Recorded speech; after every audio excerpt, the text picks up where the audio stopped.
একসময় ডিম সিদ্ধ করা, ডিম ভাজি করা আর যেমন তেমন ভাত পুড়িয়ে ফেলা, এই কয়টাই শুধুমাত্র একটু রান্নাবান্না হিসেবে পারতাম। আর এখন স্ক্রল করতে করতে যদি কোনো রেসিপি দেখি, সেটাও ট্রাই করলে বানাতে পারি আলহামদুলিল্লাহ। তো এটা হচ্ছে ঠিক সেরকমই একটা রেসিপি। আমি ফার্স্টে আলু বয়েল করে নিয়েছি, তারপরে সেইটা হাত দিয়ে না মেখে এটা ব্লেন্ডারে ভালো মতো একদম মিহি করে নিয়েছি। তো তারপরে এর মধ্যে লবণ দিয়েছি স্বাদ মতো, তারপরে আটা আস্তে আস্তে মাখাতে হবে। এখন সবাইকে কার উপর শান্তি বসো মাউনির সাথে রান্না করছি, পূর্ণ করে মাখাচ্ছে।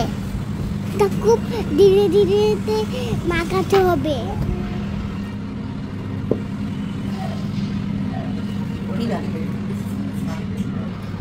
তা মাখানো শেষ।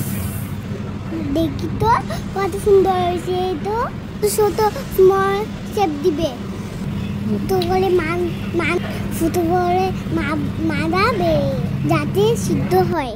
এবার গরম পানি করে দিছে, তার মতো সবগুলা দিয়ে দিবে। ভালো মতো সিদ্ধ হয়ে গেলে তুলে ফেলবে। এই তো রান্না হচ্ছে, সিদ্ধ অলমোস্ট হয়ে আছে। এখন তুলে ফেলছে, দেখে এতে ইয়াম হয়েছে। আপনারা এটা খান, আমি খাই, আমার মজা লাগে। এটা মজা একটু সস বানাবে, এটা সস দিয়ে খেতে হয়। আমি টমেটো সস দিয়ে খাইছি।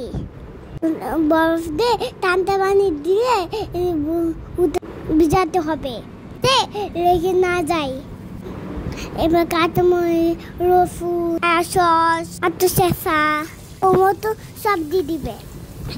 রসুন রেড হয়ে যাবে, সব এখন করে দিবে। এই তো সস মার শেষ। সব চাই সব এর মধ্যে দিয়ে দিবে। এই তো হয়েছে আমাদের আমি নাস্তা রেডি। এখন আমরা সবাই খাবো। সবাই কি বলছে, মামুনি নাস্তা সবার পছন্দ হয়েছে। আমার মামুনি সাবস্ক্রাইব করবেন। Tata, tata. কেমন লাগছে? খুবই সুন্দর এমন এবং আমার কাছে নতুন একটা আইটেম। গুড, ওকে। কেমন লাগছে? একটার মজা। আরে খোদা, কেমন লাগছে তাই বলেন। ভালো লাগছে?